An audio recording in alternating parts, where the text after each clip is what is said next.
Assalamualaikum warahmatullahi wabarakatuh. Halo, selamat malam. Perkenalkan, nama saya Amri Prayoga Ginting, NIM 213304010380. Saya dari Fakultas Ekonomi Program Studi Akuntansi, Universitas Prima Indonesia yang berlokasi di Medan, tepatnya di Jalan Sampul. Yang terhormat, Bapak Dr. Hottua Samosir SPD SMI, MSI sebagai dosen pengampu mata kuliah Sistem Informasi Akuntansi.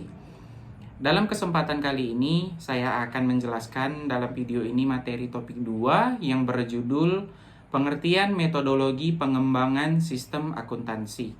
Baik, langsung saja saya akan memulai presentasinya. Pengertian metodologi pengembangan sistem akuntansi. Metodologi pengembangan sistem adalah langkah-langkah yang dilalui oleh analisis sistem dalam mengembangkan sistem informasi. Tujuan dari pengembangan sistem akuntansi, tujuan umum pengembangan sistem akuntansi menurut Mulyadi. Yang pertama, untuk menyediakan informasi bagi pengelolaan kegiatan usaha baru. Yang kedua, untuk memperbaiki informasi yang dihasilkan oleh sistem yang sudah ada, baik mengenai mutu, ketepatan penyajian, maupun struktur informasinya. Yang ketiga, untuk memperbaiki pengendalian akuntansi dan pengecekan intern, yaitu untuk memperbaiki tingkat keandalan atau reliability informasi akuntansi dan untuk menyediakan catatan lengkap mengenai pertanggungjawaban dan perlindungan kekayaan perusahaan. Yang keempat, untuk mengurangi biaya klerikal dalam penyelenggaraan catatan akuntansi. Tahapan pengembangan sistem akuntansi. Tahapan pengembangan sistem akuntansi sebagai berikut. Yang pertama, analisis sistem. Tahapan analisis sistem dapat dibagi menjadi 4 tahap, yaitu analisis sistem pendahuluan. Analisis sistem mengumpulkan informasi untuk memperoleh gambaran secara menyeluruh mengenai perusahaan kliennya.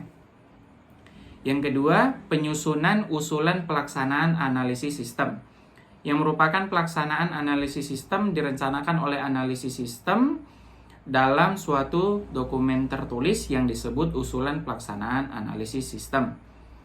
Dalam dokumen usulan pelaksanaan analisis sistem menjelaskan yang pertama, alasan ringkas dan jelas yang mendasari dilakukannya pengembangan sistem akuntansi. Yang kedua, pernyataan khusus tentang persyaratan kinerja yang diharapkan dari sistem akuntansi yang diusulkan. Yang ketiga, batasan luas analisis sistem yang akan dilakukan. Yang keempat, identifikasi informasi yang kemungkinan harus dikumpulkan dalam analisis sistem. Yang kelima, identifikasi sumber-sumber potensial yang dapat menyediakan informasi yang diperlukan analisis sistem. Yang keenam, daftar peristiwa besar atau titik-titik pengecekan yang digunakan untuk untuk pengecek perkembangan analisis sistem yang dilaksanakan oleh analisis sistem. 3. Pelaksanaan analisis sistem. Pelaksanaan analisis sistem didasarkan pada rencana kerja yang dituangkan dalam usulan pelaksanaan analisis sistem. Contoh langkah yang dilakukan oleh analisis sistem dalam melaksanakan analisis sistem. Yang pertama, analisis laporan yang dihasilkan sistem sekarang. Yang kedua, menganalisis transaksi. Yang ketiga, mempelajari catatan pertama atau jurnal.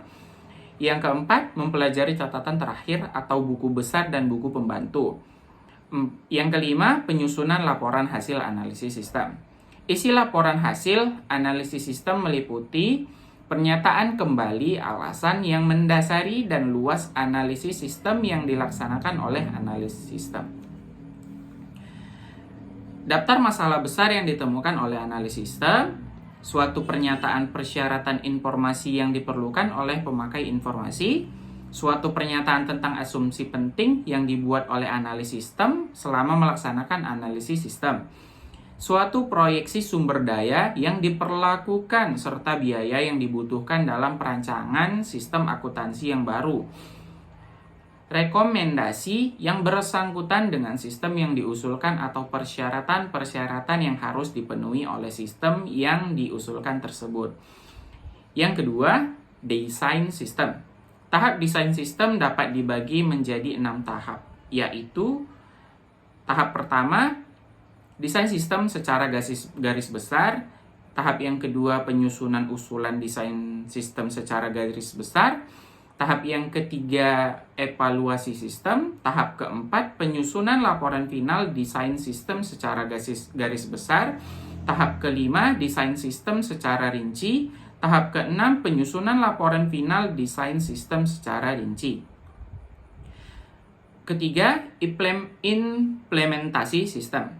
Hal-hal yang diperhatikan dalam tahap implementasi sistem adalah persiapan implementasi sistem, pendidikan dan pelatihan karyawan, dan konversi sistem. Terdapat 4 pilihan utama pendekatan konversi sistem, yaitu konversi langsung, konversi paralel, konversi modular, dan konversi phase-in.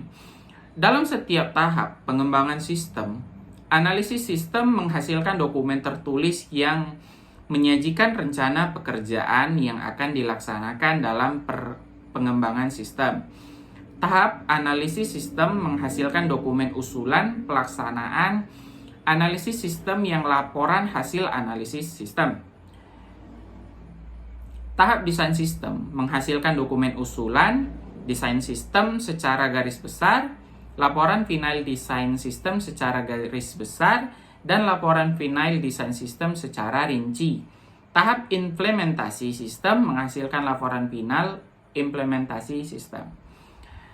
Teknik dokumentasi sistem.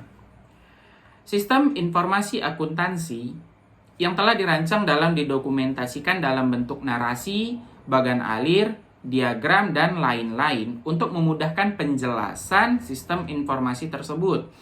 Teknik dokumentasi sistem yang dibahas adalah bagan alir data atau data flow diagram, dan bagan alir dokumen atau dokumen flow chart. Untuk menggambarkan sistem informasi dengan bagan alir data dan bagan alir dokumen, analis sistem menggunakan simbol-simbol standar. Bagan alir data. Bagan alir data adalah suatu model yang menggambarkan aliran data dan proses untuk mengolah data dalam suatu sistem. Simbol-simbol standar yang digunakan untuk menggambarkan bagan alir data antara lain proses seperti ini bagannya, aliran ini seperti ini aliran, penghubung ini. Yang pertama itu halaman sama dan halaman lain. Baru tempat penyimpanan data atau arsip seperti ini bagannya. Sumber atau tujuan data seperti ini gambarnya. Masukan atau keluaran ditunjukkan oleh garis alir atau lurus. Bagan alir dokumen. Bagan alir dokumen menggambarkan aliran dokumen atau informasi antara bagian di dalam organisasi. Simbol-simbol standar yang digunakan untuk menggambarkan bagan alir dokumen antara lain ini simbol dokumen seperti ini bagannya, bentuknya. Uraiannya untuk menggambarkan formulir yang digunakan untuk merekam data terjadinya suatu transaksi. Contoh, faktur penjualan, surat order penjualan, cek, bukti memorial, bukti kas, keluar atau masuk, dan lain-lain. Selanjutnya, gambar dokumen dan tembusannya seperti ini. Uraiannya untuk menggambarkan dokumen asli dan tembusannya. Nomor lembar dokumen dicantumkan di sudut kanan atas seperti ini. Seperti ini. Terlihat tidak? Seperti ini. Kemudian yang ketiga, bagan alir berbagai dokumen. Untuk menggambarkan berbagai jenis dokumen yang digabungkan di dalam satu paket seperti ini bagannya. Selanjutnya, bagan catatan, dia berbentuk seperti ini. Uraiannya untuk menggambarkan catatan akuntansi yang digunakan untuk mencatat data dari dokumen atau formulir. Contoh jurnal, buku pembantu, dan buku besar. Selanjutnya, penghubung pada halaman yang sama. Gambarnya seperti ini. Fungsinya untuk menggambarkan bagan alir, arus dokumen dibuat mengalir dari atas ke bawah dan dari kiri ke kanan. Yang selanjutnya, gambarnya seperti ini. Fungsinya akhir arus dokumen dan mengarahkan pembaca ke simbol penghubung halaman yang sama yang bernomor. Selanjutnya, gambar seperti ini.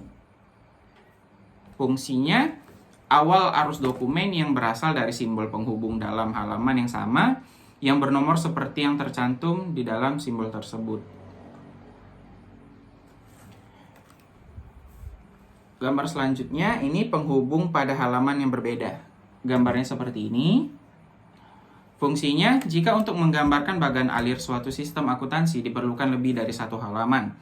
Simbol ini digunakan untuk menunjukkan kemana dan bagaimana bagan alir terkait satu bagan dengan bagan yang lainnya.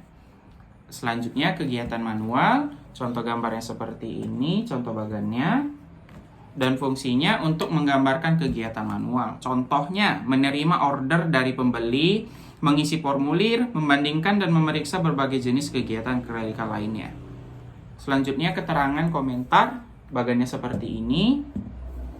Fungsinya memungkinkan ahli sistem menambahkan keterangan untuk memperjelas pesan yang disampaikan dalam bagan alir.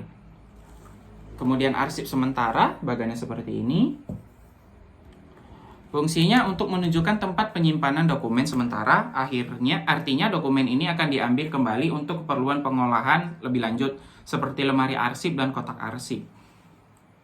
Untuk menunjukkan urutan pengarsipan dokumen digunakan simbol A, menurut abjad, N menurut nomor urut, dan T menurut tanggal. Selanjutnya arsip permanen. Gambarnya seperti ini. Fungsi simbol ini digunakan untuk menggambarkan arsip permanen yang merupakan penyimpanan dokumen yang tidak akan diproses lagi dalam sistem akuntansi. Kemudian online computer process. Gambarnya seperti ini. Menggambarkan pengolahan data dengan komputer secara online, nama program ditulis di dalam simbol. Selanjutnya, keying atau typing verifying, seperti ini bagannya. Fungsinya menggambarkan pemasukan data ke dalam komputer melalui online terminal. Selanjutnya, pita magnetik, gambarnya seperti ini. Menggambarkan arsip komputer yang berbentuk pita magnetik, nama arsip ditulis di dalam simbol. Kemudian online storage, seperti ini gambarnya. Fungsinya menggambarkan arsip komputer yang berbentuk online atau di dalam memori komputer. Selanjutnya, bagan keputusan, seperti ini. Bagannya ada tulisan ya atau tidak. Fungsinya menggambarkan keputusan yang harus dibuat dalam proses pengolahan data. Keputusan yang dibuat ditulis di dalam simbol. Kemudian selanjutnya, seperti ini bagannya, bagan garis alir, fungsinya menggambarkan arah proses pengolahan data. Anak panah tidak digambarkan jika arah arus dokumen mengarah ke bawah dan ke kanan. Jika arus dokumen mengalir ke atas atau ke kiri, anak panah perlu dicantumkan. Kemudian bagan selanjutnya, bagan persimpangan garis alir, contoh gambarnya seperti ini. Fungsinya, jika dua garis alir bersimpangan, untuk menunjukkan arah masing-masing garis, salah satu garis dibuat sedikit melengkung tepat pada persimpangan kedua garis tersebut. Selanjutnya, bagan pertemuan garis alir, seperti ini. Digunakan jika dua garis alir bertemu dan salah satu garis mengikuti arus garis lainnya. Baru bagan mulai atau berakhir, seperti ini gambarnya. Fungsinya untuk menggambarkan awal dan akhir suatu sistem akuntansi. Dari pemasok, bagan alirnya tuh seperti ini, masuk ke sistem seperti ini. Fungsinya karena kegiatan di luar sistem tidak perlu digambarkan dalam bagan alir, maka diperlukan simbol untuk menggambarkan masuk ke sistem yang digambarkan dalam bagan alir. Dan bagan yang terakhir itu keluar ke sistem lain. Seperti ini bagannya. Fungsinya, karena kegiatan di luar sistem tidak perlu digambarkan dalam bagan alir, maka diperlukan simbol untuk menggambarkan masuk ke sistem yang digambarkan dalam bagan alir. Baiklah, inilah materi yang dapat saya sampaikan dari topik 2, materi metodologi pengembangan sistem informasi. Semoga dalam video kali ini apa yang saya terangkan dapat dimengerti, dan saya minta maaf apabila ada kekurangan. Kita akan bertemu lagi di video selanjutnya, dan saya akan membahas materi topik 3 yang berjudul hubungan sistem informasi akuntansi dan sistem informasi manajemen. Demikian presentasi saya hari ini. Assalamualaikum warahmatullahi wabarakatuh.